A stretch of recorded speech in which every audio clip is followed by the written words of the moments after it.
Hi, I'm Dr. John Kenworthy. Welcome to the short tutorial on your brain on anxiety and stress. It is essential to know how our brain responds to the stimuli which trigger an anxiety response so that you are equipped to deal appropriately with anxiety. Let me highlight the key areas of your brain that are involved, and then I will explain what happens inside the brain. The thalamus is the central hub for sights and sounds. The thalamus breaks down incoming visual cues by size, shape, and colour, and auditory cues by volume and dissonance, and then signals the cortex.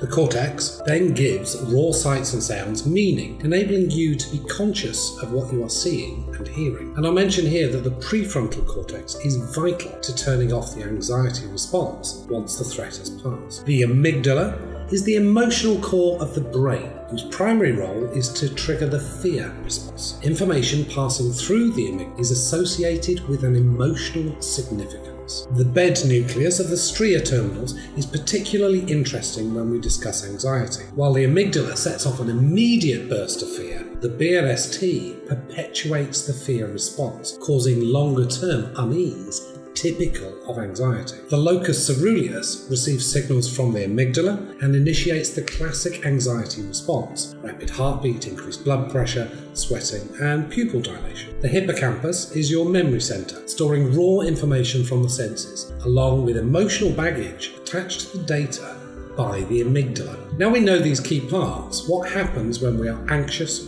stressed, or fearful? Anxiety, stress, and of course fear are triggered primarily through your senses. Sight and sound are first processed by the thalamus, filtering incoming cues and sent directly to the amygdala or to the cortex. Smell and touch go directly to the amygdala, bypassing the thalamus altogether. This is why smells often evoke very powerful memories or feelings. Any cues from your incoming senses that are associated with a threat in the amygdala, whether that threat is real or not, current or not, are immediately processed to trigger the fear response. This is the expressway.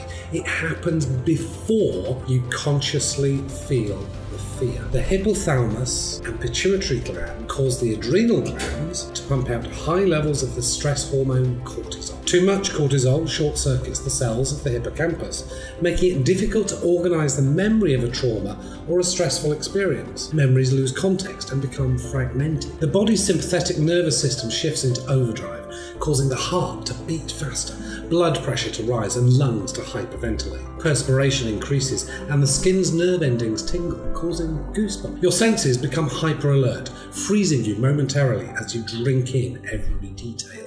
Adrenaline floods to the muscles, preparing you to fight or run away. The brain shifts focus from digestion to focus on the potential dangers, sometimes causing evacuation of the digestive tract through urination, defecation, or vomiting. Heck, if you're about to be eaten as someone else's dinner, why bother digesting your own? Only after the fear response has been activated does the conscious mind kick in. Some sensory information takes a more thoughtful route from the thalamus to the cortex. The cortex decides whether the sensory information warrants a fear response. If the fear is a genuine threat in space and time, the cortex signals the amygdala to continue being on alert. Fear is a good, useful response essential to survival. However, anxiety is a fear of something that cannot be located in space and time. Most often, it is that indefinable something triggered initially by something real that you sense, but that in itself is not threatening, but it is associated with a fearful